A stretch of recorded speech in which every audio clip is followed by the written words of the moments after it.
tapi itu membahayakan perusahaan. Benar. Dan itu hampir kena alasan, dan untung aku punya, kan ada, dok, ini benar nih kayak gini, kayak udah kita ngobrol di belakang, set. Karena saat ada orang yang keluar dan lain-lain, itu menimbulkan konflik yang cukup luar biasa. Kitanya disorot, untuk aku koneksinya banyak, selesai di belakang des. Karena itu kenapa kita semuanya akan dirubah semua. Karena kita semuanya mengacu kepada peraturan. Sehingga pada saat orang mau nyerang, semuanya sudah aman. Jadi saat itu pasti akan dirubah. Dan kita pun melihat bahwa pada saat fase yang sekarang itu terjadi individualis. It's not team. Karena kalau aku kerja ya sudah, kamu nggak dapat kok kayak gitu, dan selalu seperti itu. Itulah yang akan dirubah. Tidak melihat bahwa it's all about team. Kalau aku nggak ngerjain satu, ini bakal molor ke belakang. Satu masalah terus seperti rantai. Karena itulah kita membangun sistem di mana sistem ini akan seperti rantai. Satu gagal akan narik yang lain, sehingga apa? Masing-masing tahu, oh aku tuh bagian dari situ. Bukan ini bagian lo, bukan bagian gue.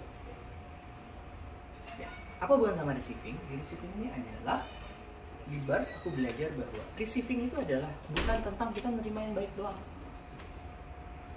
Good and bad, mau baik atau buruk, ya receiving. Memang begini. Ada enaknya, ada enggak enaknya. That's life. Kayak begitu. Maka saya balikin lagi, semua adalah this is a choose, bukan paksaan.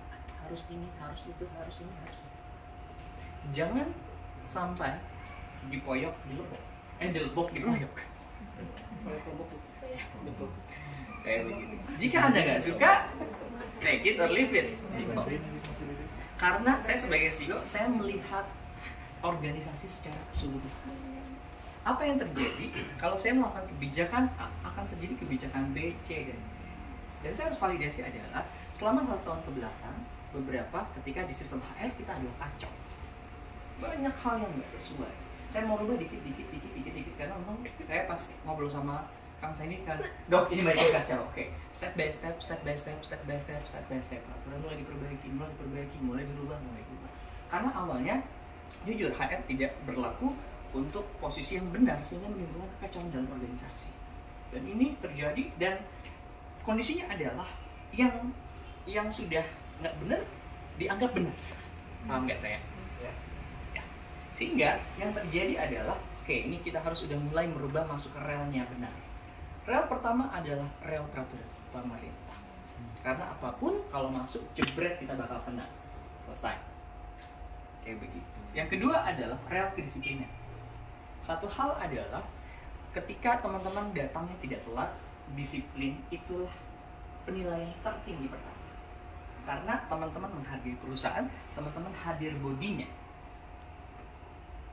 Ya, karena aku gak mau ada yang misalkan beda, ya ada yang suka telat, ada yang misalkan gak masuk, tapi gak beda jauh. Itu adalah masalah sebenarnya. Itu akan sangat menimbulkan kesenjangan. Karena kita ngebangun sistem yang memang ini harus adil.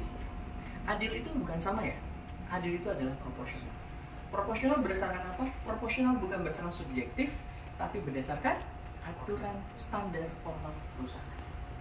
Jadi yang paling pertama adalah pasti direview berdasarkan apa? Peraturan yang ada. Peraturan ketenaga kerjaan, peraturan pemerintah. Yang kedua adalah kedisiplinan. Yang ketiga adalah sumbangsi. Sumbangsi itu artinya mana sih yang paling berpengaruh yang dilihat dari performance teman-teman. Yang terukur bukan berdasarkan klaim. Oh ini ada, karena itu kenapa harus ada laporan. Yang terakhir baru lain-lain.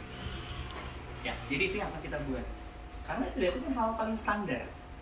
Kayak begitu. Sebenarnya sudah buat aturan. 3 kali telat, kalau teman-teman ini sebenarnya pakai SP1. Sebenarnya itu udah dari awal deh. Tapi saya nggak tahu kenapa pada saat proses aplikasinya tidak dilakukan, sehingga dianggap itu biasa. Maka kita akan mulai memberlakukan lagi. Juga nanti buat anak magang. Karena anak magang nanti Abil ada Bil? Nggak di sana, di sana. Oh iya, kalau minta solusi. Kita akan berlaku juga. Karena kita semuanya harus berlaku untuk semua. Jadi gitu. Kembali lagi. Jadi yang paling pertama, teman-teman kalau mau ajar bagaimana caranya harus receive. Kalau ditanya, Dok, receiving itu apa? Receiving itu menerima semua hal yang good and bad, baik atau buruk. Karena baik atau buruk itu relatif, benar kan? Contoh, 8 tahun yang lalu saya merasa bahwa terjebak hutang ratusan juta rupiah adalah bad. Tapi saat ini saya melihat bahwa that's a good. Oh, ayah bahan ceritain. Ya, ada bahan cerita. Kalau ada tanya, internet gimana ngebangun? Ya biasa aja, lancar-lancar. Enggak asik ya dokter. Apa sih? Lancar banget ya. Dan aku sadari itu adalah ternyata sekolahnya Allah buat saya. Ya, teori motivasi itu nggak bisa dikatakan ikhlas. Kalau kondisinya biasa-biasa aja. Ya, nggak bisa. Tapi saat Anda benar-benar kondisinya titik kritis, benar-benar di bawah, nggak ada lagi siapa yang bakal jadi cantolannya, cuman Allah, baru ikhlas. Karena terkadang ada orang dikasih tahu itu nggak ngerti, harus ditempelin baru. Mungkin itu saya saat-saat dulu. Saya mengerti, oke, aku receiving semua. Berarti receiving pertama tentang apa? Menerima yang baik ataupun yang buruk. Karena baik atau buruk itu hanyalah penilaian. Saat ini Anda mungkin melihat bahwa ini adalah buruk, tapi belum tentu nanti. Good and bad. Right and wrong, benar atau salah. Benar menurut Anda belum tentu benar menurut Anda. Benar nggak? Ya. Benar menurut saya belum tentu benar menurut orang lain. Karena itu kita harus punya patokan. Patokannya adalah yang tadi saya sudah sebutkan. Satu adalah peraturan, kedua adalah kedisiplinan, tiga adalah performance atau sumbangsi Anda, ketiga adalah laporan, yang kelima adalah rutinitas. Itu hal dan standar dalam perusahaan. Jadi biar teman-teman tahu, Dok, ini detailnya dari mana sih? Ada 5 indikator tersebut. Sehingga udah nggak ada yang nanya lagi. Karena baik atau buruknya bukan berdasarkan baik buruknya berdasarkan formal perusahaan secara standar. Di mana-mana pasti seperti itu. Benar kan? Pasti, kenapa? Patokan pertama saat Kansendi datang itu bagus karena semuanya berbasis peraturan. Dan itu yang kemarin aku kurang butuh karena aku nggak ngerti dan buta satu. Datang oke, peraturan. Kedua adalah standar formal yang tadi. Nah, berikutnya lagi adalah Dok, receiving adalah tentang apa? Satu, menerima ya Baik dan buruk. Menerima ya Baik dan benar buruk. atau salah. Benar atau salah? Karena semuanya hanya persepsi. Kebenaran yang ada saat ini semuanya adalah persepsi. Semuanya. Benar nggak? Karena itu kita butuh patokan di awal sebagai perusahaan. Karena kalau misalkan ngikutin benar menurut siapa, baik menurut siapa, itu nggak akan pernah ada habisnya. Nah, kita harus punya patokan. Teman-teman pada saat yang posisinya ngikut berarti harus risiko apapun. Dan sebisa mungkin kita buat sistem yang seadil mungkin, tapi nggak mungkin bisa adil untuk semua orang. Dan terakhir adalah, Dok, receiving itu apa sih? Ada yang tahu nggak kira-kira receiving itu apa? Jika ibarat orang itu kayak gimana sih? Ya, selama 1 bulan ini saya bertanya, ya Allah, tolong tunjukkan bagaimana caranya receiving. Ternyata Allah sudah menunjukkan banyak hal. Dan ternyata saya dapat kesimpulan. Teman-teman nanti bisa searching di podcastnya Shannon O'Hara kalau mau dengar yang bahasa Inggris. Receiving itu, kalau teman-teman mau ajaib, hiduplah seperti pohon. Hiduplah seperti pohon. Yang pertama adalah sekarang saya tanya, kalau pohon ditebang, pohon dicoret-coret, pohon dipasangin spanduk, marah atau enggak? Dia baca, kayak pohon lah ya. Benar mati. Tapi pertanyaan saya adalah, apakah pohon itu nggak bisa bicara? Bisa. Pohon itu tidak bisa bicara. Dengan cara. Pertanyaannya adalah, pada saat dilakukan seperti itu, ditebang, dipasangin spanduk tuh, calon-calon kan? Pertanyaan saya sederhana, apakah pohon itu mogok untuk tumbuh? Tidak. Mogok nggak untuk tumbuh? Tidak. Ya, aku marah sama manusia, ditempelin di sana, udah aku mogok, gak mau tumbuh. Apakah pohon seperti itu? Tidak. Jadi receiving yang pertama, teman-teman camkan dalam hati dan pikiran dan perasaan teman-teman semua adalah receiving itu jadilah seperti pohon. Mau apapun yang terjadi di gimana ya, teman-teman fokus pada perannya masing-masing. Tetap berbuat baik yang bisa teman-teman lakukan. Karena berbuat baik yang terbaik adalah berbuat baik pada orang yang jahat kepada kalian. Berat gak itu? Berat. Apapun yang Anda pikirkan tentang bahwa berbuat baik itu hanya kepada orang yang baik saja, Itu biasa saja. ya. Gak bisa berbuat baik kepada orang yang mungkin mantan Anda benar-benar nyesek ditinggal nikah. Aduh. Aduh. Ataupun kepada ya, orang yang Anda percaya tapi nusuk dari belakang. Aduh. Aduh. Ya, orang yang Anda cintai tapi mengkhianati Anda. Teman Anda ternyata nusuk dari belakang. Ya. Maukah dicabut, batal, dan hancurkan? Yes.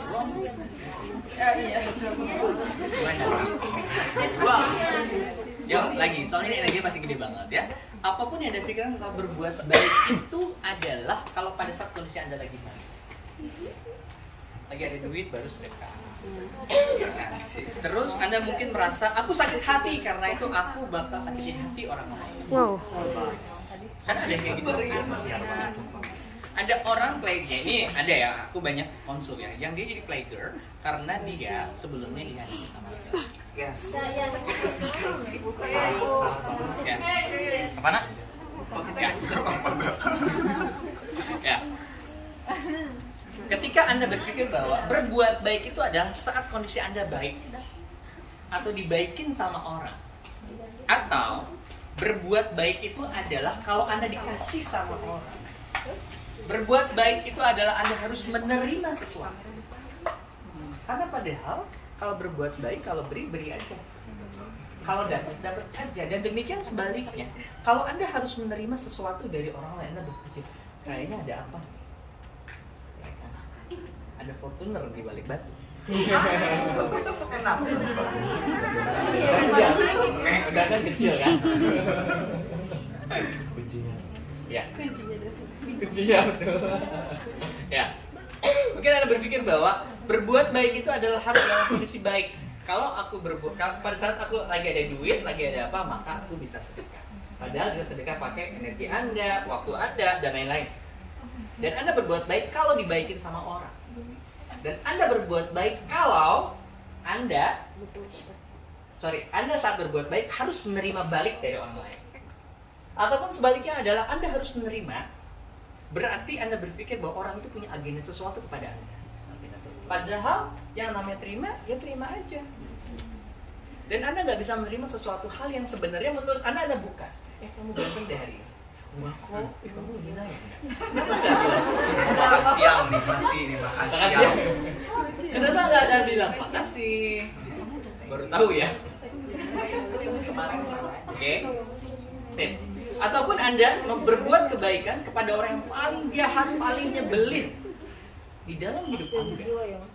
Semoga dicabut, batal, dan hancurkan? Yes. Jadi di ujungnya itu adalah apa? Miracle. Keajaiban datang pada saat Anda menerima apapun yang terjadi. Ada sebuah hadisnya baru. Hadisnya itu adalah bahwa datanglah kepadaku hamba-hamba yang memiliki qalbun salim. Teman-teman tahu nggak qalbun salim itu apa? Hati yang tenang, hati yang selamat. Hati yang tenang itu kayak gimana? Itu namanya. Apa itu hati yang tenang? Ada yang tahu? Hati yang ikhlas. Satu. Apa itu hati yang ikhlas? Bentar dok. Hati yang tanpa judgment. Nah itu dok. Ya. Hati yang tanpa judgment adalah kita nggak ngejudge ini baik atau buruk, benar atau salah. Kalau orang pakai kerudung kayak begini, kalau orang pakai baju seksi seperti ini. Ya. Kalau orang Kristen seperti, karena kalau aku gaulnya udah jauh ya. Ya. Jadi kalau teman-teman kurang gaul, Sing jauh gaulnya. karena ya jujur ya, gaul saya itu ya mulai dari orang yang agama Islam, Konghucu, Buddha, ateis, Satanis. ya kan satanis bener ada, sekuler, dan nggak ini. Dari orang yang normal, mulai lesbi, gay, homo, dan gak suka wanita, Wow. seksual bermasalah, Pria idaman. Kayak begitu. Dari orang yang berbuat dosanya mungkin dari kecil sedikit sampai gede banget. Ya, teman-teman belajar nggak ngejudge. Jangan pernah jadi hakim untuk hidup orang lain. Karena kita tuh belum tentu lebih baik dari kita. Kita sering tekankan di sini. Receiving itu adalah tentang yang sudah netral. Dan kita tidak mengkaitkan masa lalu dia. Contoh, dia misalkan mantan pencuri. Pada saat perusahaannya misalkan ada kehilangan, kita nggak ngejudge orang itu. Semua harus bebas. Apa fakta, data, dan real apa adanya. Aku belajar akses hidup yang tenang itu sederhana. Melihat apa adanya tanpa mengkaitkan sesuatu sama masalah. Kebiasaan saya setiap pagi adalah apa? Destroy and uncreate apapun yang terjadi di masa lalu. Kemarin, apakah ke pasangan Anda, ke karyawan Anda, ke orang lain, itulah sebetulnya hati call.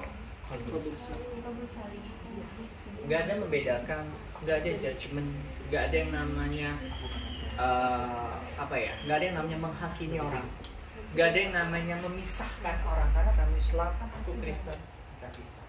No? Karena kebetulan aja kita Islam, tapi katanya ada yang Kristen bagiku no problem. Karena kita tidak memisahkan. Karena di sini bukan masjid. Jadi kalau bukan masjid, tenang aja. Ya, jadi yang paling terakhir adalah aku pengen, karena apa? Saya selalu bilang bro, omset yang ada di klinik ini, semua hal yang ada di organisasi ini, semuanya saling menyambung. Karena kalau ditanya manusia itu apa? Manusia itu adalah, kita adalah kumpulan vibrasi energi semua. Apapun yang terjadi di perasaan Anda, pikiran Anda saat ini akan berhubung satu sama lain. Dan ingat, perasaan Anda saat ini 99% adalah bukan perasaan Anda. 99% bukan perasaan Anda. Maksudnya adalah tubuh kita, tangan. Kalian kalau ada body bars itu, ini tangan Anda itu simpan memori semua. Tangan, kenapa ada orang sakit hati, sakitnya di dada? Memori tersebut masuk di dada. Dan pada saat ada orang bete dan lain-lain, dia akan masuk ke sekeliling yang ada di ruangan. Kayak begitu. Dan saat itu maka ketika teman-teman misalkan lagi biasa aja, tapi kok tiba-tiba bete. Ketika teman-teman belajar, oh ini apa perasaanku atau perasaan orang lain.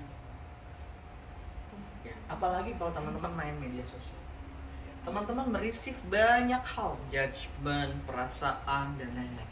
Maka kenapa ada orang-orang yang hatinya nggak kuat kalau lihat media sosial muncul julid? Benar. Muncul julid, ya kan? Kemudian muncul perasaan nggak enak, nggak nyaman, rasa dengki, beneran. Saat Anda nggak bisa. Contoh, scrolling, lihat orangnya kok udah seperti ini enak, padahal dia cuma di foto, nggak tahu kan?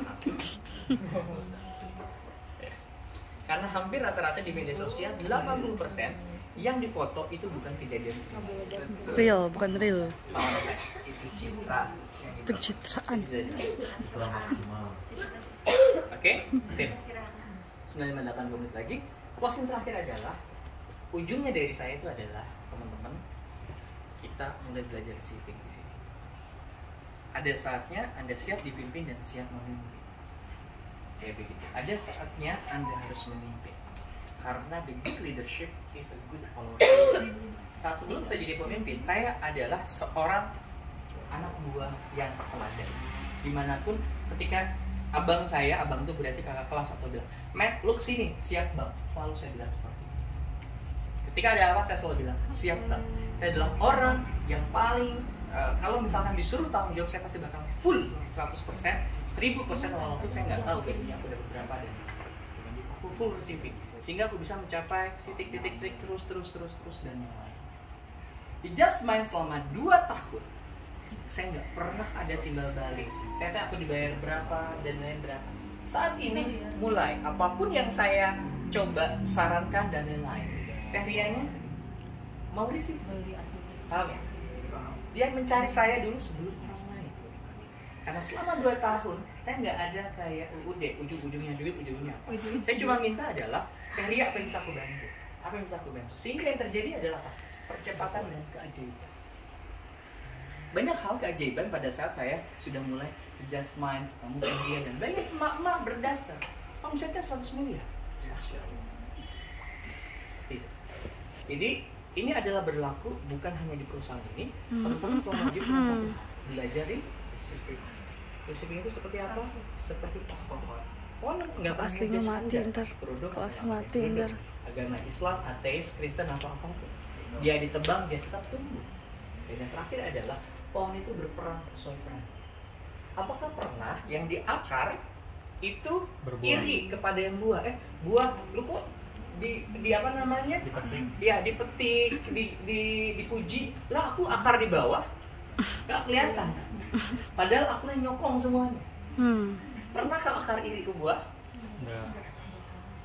Di pohon belajar kita berperan sesuai role-nya masing-masing. Dan saya pun membuka role-nya. Mungkin saat ini operasional nggak dapat insentif, yuk, aku sudah buka pintunya seperti ini. Jangan ditabrak, jangan di. Dan teman-teman dapat insentif, mau dapat lebih lagi, jangan lihat yang operasional yang dapat konsisten, karena memang berbeda. Yes. Jangan melihat yang dia sistemnya di manajer ya, ada laporan, ada mikir dan lain-lain. Porsinya masing-masing berbeda. Jadi seperti itu aja ya. So, receive. Apapun itu, maka keajaiban akan punya. Oke, terima kasih. Assalamualaikum warahmatullahi wabarakatuh. Waalaikumsalam warahmatullahi wabarakatuh.